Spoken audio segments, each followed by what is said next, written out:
ప్రస్తుతం మనతో పాటు ఉన్నారు మాజీ మంత్రి వి శ్రీనివాస్ గౌడ్. ఆయన అడిగి ఎస్ఎల్బిసి టన్నల్ గురించి మరిన్ని వివరాలు తెలుసుకునే ప్రయత్నం చేద్దాం. నమస్తే సార్.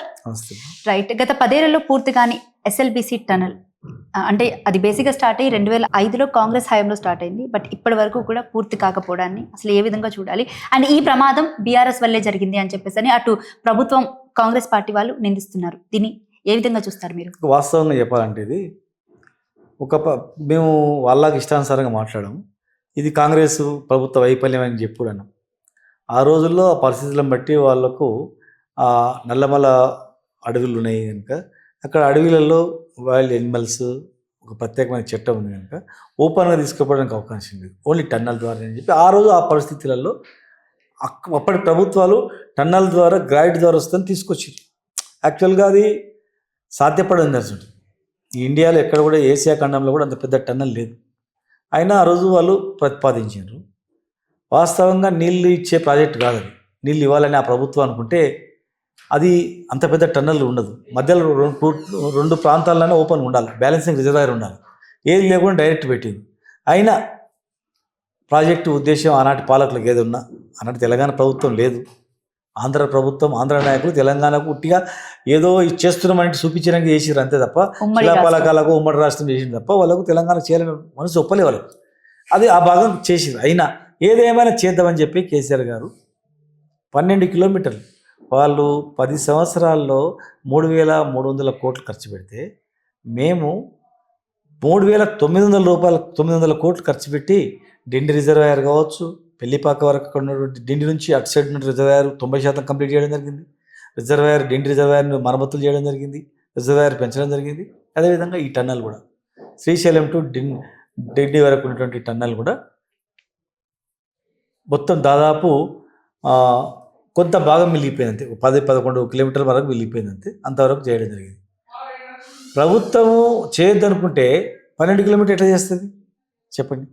వేరే ఉద్దేశం ఉంటే కొన్ని సాంకేతికమైనటువంటి ఇబ్బందులు వచ్చినందుకు ఆగిపోయింది. ఈసారి ప్రభుత్వం వచ్చిన తర్వాత మళ్ళీ చేద్దాం అనుకున్నాం.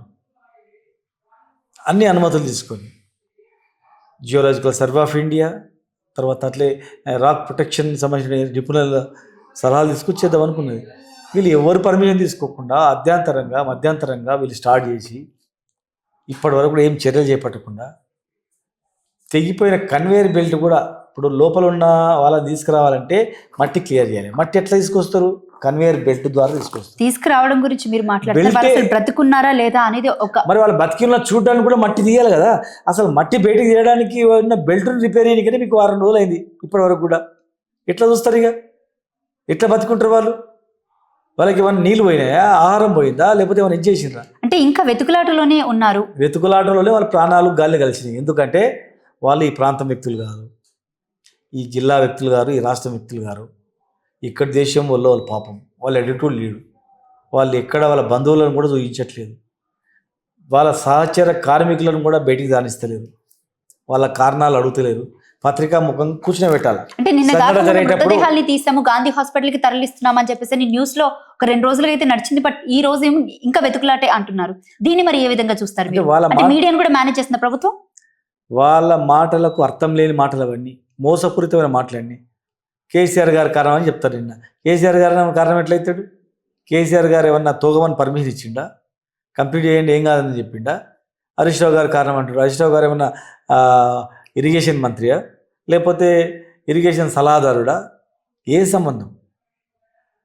4 రోజులు ఇబ్బందులు కలగకుండా ఉండాలి, ట్రాఫిక్ ప్రాబ్లం అయితే మనం పోతే వాళ్ళకి వదిలిపెడదామని చెప్తే మీరు 4 రోజులు పూటకో మాట మాట్లాడుతూ లాస్ట్కి మీ చేతగందానని గత ప్రభుత్వం వల్ల మేము కూలిపోయింది అని చెప్తే ఏమైనా అర్థం ఉందా? దానిలో ఇప్పుడు నమ్ముతాడు? అది కార్మికులు పోవద్దు కూలుతుంది అని చెప్పి నైట్ షిఫ్ట్లో ఉన్న కార్మికులు చెప్తే కూడా వీళ్ళని లోపలికి పంపించి పని చేయించి వాళ్ళు ఇరుక్కపోతే బయటికి తీసుకురావడానికి చేత కాకుండా ఇష్టానుసారంగా వివరించి వాళ్ళ చావుకు కారకులైనట్టు వీళ్ళు వాళ్ళ మీద పడుతుందేమని చెప్పి ఉల్టా ఈ ప్రభుత్వం, పాత ప్రభుత్వం ఎందుకు ఇంకా 8 మంది గురించి అలాగే గోప్యంగా ఉంచుతుంది? బయటకు మాత్రం చెప్పడానికి ఇష్టపట్టలేదు. కాకపోతే ఈ టన్నల్ కి సంబంధించి ఎవరైతే కాంట్రాక్టర్ జయప్రకాష్ ఉన్నారో ఆయన మీడియా ముఖంగా చెప్పడం జరిగింది 8 మంది కూడా బ్రతికే అవకాశం లేదు అని చెప్పేసి చెప్పడం జరిగింది. 3 రోజులు అయిందమ్మా, ఈ రోజు కాదు. అవును, 3-4 రోజులు ఆయన చెప్పి ఆయన చెప్పింది వాస్తవం చెప్పిండు ఆయన. ఎందుకంటే లోపలికి నీళ్లు లేవు, గాలి లేదు, ఏం లేదు, లోపల ఎట్లా బతుకుతాడు, చనిపోయింటారని చెప్పిండు. వాస్తవం చెప్పిండు. వీళ్ళేమో బతికిస్తామని చెప్పిండు. మేము బతకరని మేము అంటే చూసినావా వీళ్ళు చావు కోరుకుతున్నా అంటారు మళ్ళీ. అందుకు మేము కూడా సరే చూద్దాం, బతికిస్తే మాకు కూడా సంతోషాన్ని వెయిట్ చేస్తున్నాం. కానీ వాళ్ళు రోజు రోజుకు ఒక మంత్రి మాట్లాడింది ఇంకో మంత్రికి సంబంధం లేకుండా ఇష్టానుసారంగా మాట్లాడుతూ వాళ్ళది వేరే వేరే బట్టగాల్చి మీద వేయడానికి ప్రయత్నం చేస్తుంది. ఇప్పుడు మేము చెప్పాల్సి వస్తుంది, దీనికి కారకులు ప్రభుత్వం. అంటే ఎందుకు ప్రభుత్వం ఎందుకు ఇంత వీళ్ళ మీద నిర్లక్ష్యంగా ఉంది? అంటే వాళ్ళు కేవలం తెలంగాణ వాసులు కాదు, వాళ్ళు కాబట్టి వాళ్ళు ఓటర్స్ కాదు voting- కదమ్మా, ఈ జిల్లా వాళ్ళు కాదు కదా. ఈ జిల్లా వాళ్ళు అనుకో చనిపోయిన 5 ఒక ఎస్సీలో, లేకపోతే ఒక ఎస్టీలో, ఒక బీసీలో, ఒక రెడ్డిలో ఏదో కులం ఉందనుకో, ఈ ప్రాంతం వ్యక్తులు అనుకో, జిల్లాను ఉందనుకో, ఆ జిల్లా మొత్తం కదులుతుంది. ఏం చేస్తున్నారు అని చెప్పి, ఎట్లా తోలిరని చెప్పి అడుగుతుంది. వాళ్ళు అడిగేటోళ్ళు లేడు కదా. ఆ ప్రాణాలకు లెక్కనే లేదే. ప్రాణాలకు విలువ లేనప్పుడు, వాళ్ళు ఎవరు వచ్చి మాట్లాడే పరిస్థితి అక్కడ లేనప్పుడు వాళ్ళు ఇష్టానుసారంగా మాట్లాడతారు వాళ్ళు. రైట్. గతంలో కూడా బీఆర్ఎస్ హయాంలో ఉన్నప్పుడు హైడ్రో ఎలక్ట్రికల్ ప్రాజెక్ట్ ఏదైతే ఉందో ఆ టైంలో కూడా ఇలాంటి ఇన్సిడెంట్ ఒకటి జరిగింది. బట్ ఒక్క రోజులోనే మృతదేహాలను వెలికి తీసి వాళ్ళకి నష్టపరిహారం కూడా ఇవ్వడం జరిగింది. బట్ ఇప్పుడు ఎందుకు ఈ ప్రభుత్వం ఇంత ఆలస్యం చేస్తుంది?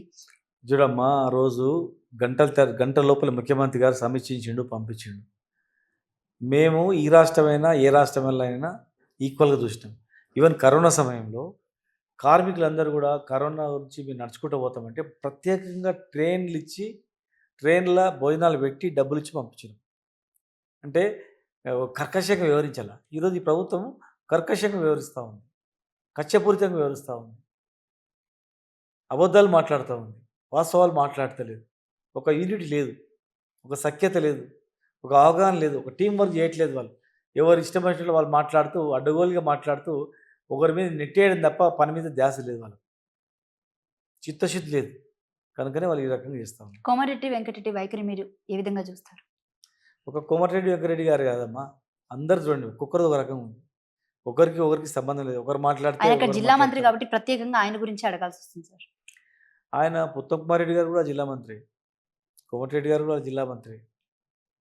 టీం వర్క్ అంటే ఆయన అందరూ పొద్దున్నెళ్ళి సాయంత్రానికి వచ్చేసాడు. ఈయన అక్కడే ఉండి ఫోన్ రింగ్ అవుతుందని, లేకపోతే నాకు ఏవో శబ్దాలు వినిపిస్తున్నాయని, ఒక కైండ్ ఆఫ్ అంటే ఒక బిహేవియర్ ఆయన చూపించడం కొంచెం వింతగా అనిపించింది. అందుకు పర్టికులర్ గా అడగాల్సి వస్తుంది. ఇదిగమ్మా, ఇప్పుడు ఒక మంత్రి గారేమో హెలికాప్టర్ లేకపోతే నేను పోను అన్నాడు. ఓ రోజు నేను పోను అన్నాడు. ఇంకో ఆయననేమో ఇంకో రకంగా, ఒకరికి ఎలక్షన్లు ముఖ్యము, ఒకరికి హెలికాప్టరే ముఖ్యము, ఒకరికి అక్కడ మంచి విందు భోజనాలు ముఖ్యము. ఒక్కొక్కరు ఒక రకంగా నీళ్ళల్లో వాటర్ ఇష్టానుసారం. కలపడాన్ని మీరు ఏ విధంగా చూస్తారు?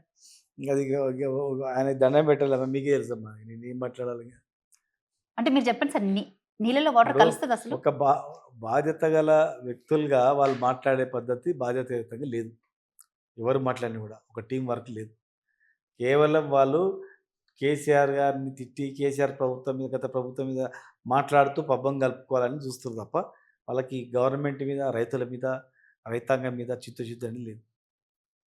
రైట్. ప్రభుత్వం మేము 6 గ్యారెంటీలు అమలు చేశాము, ఎవరికి కూడా అంటే 24 గంటలు కరెంట్ ఇస్తున్నాం, వాటర్ సప్లై చేస్తున్నాం అంటారు. దీని మీద మీ కామెంట్ ఏంటి? ఓ పక్క నుంచి చూస్తుంటే రీసెంట్ గా మన మాజీ మంత్రి గుంటగండ్ల జగదీష్ రెడ్డి గారు మీడియా ముఖంగా కన్నీరు పెట్టుకున్నటువంటి సందర్భం కనిపించింది, రైతులకు నీళ్ళు ఇవ్వండి అయ్యా అని.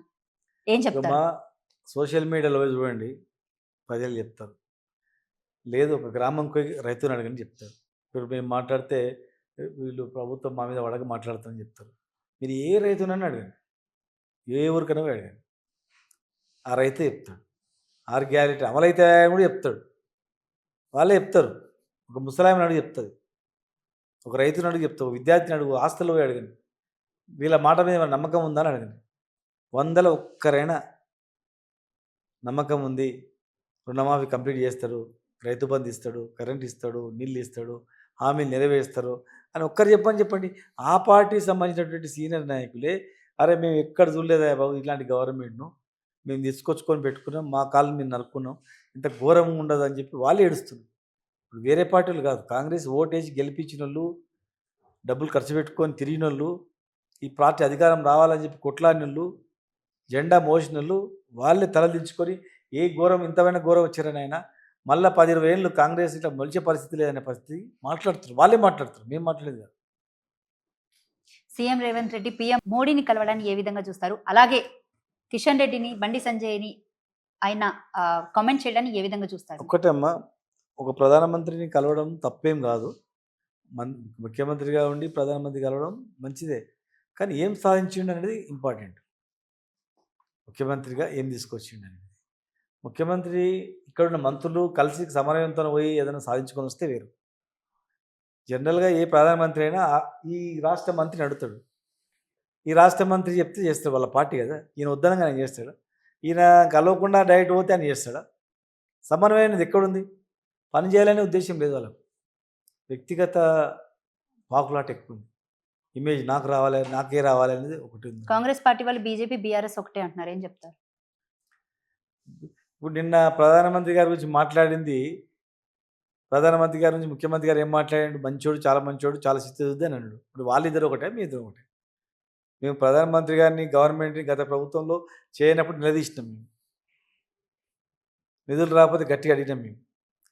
నీళ్ళు తీసుకుపోతుంటే పక్క రాష్ట్రం వాళ్ళని బెదిరించినాం మేము. మాకు ఏ పార్టీతో సంబంధం లేవు. మాది మా పార్టీ, మాది కూడా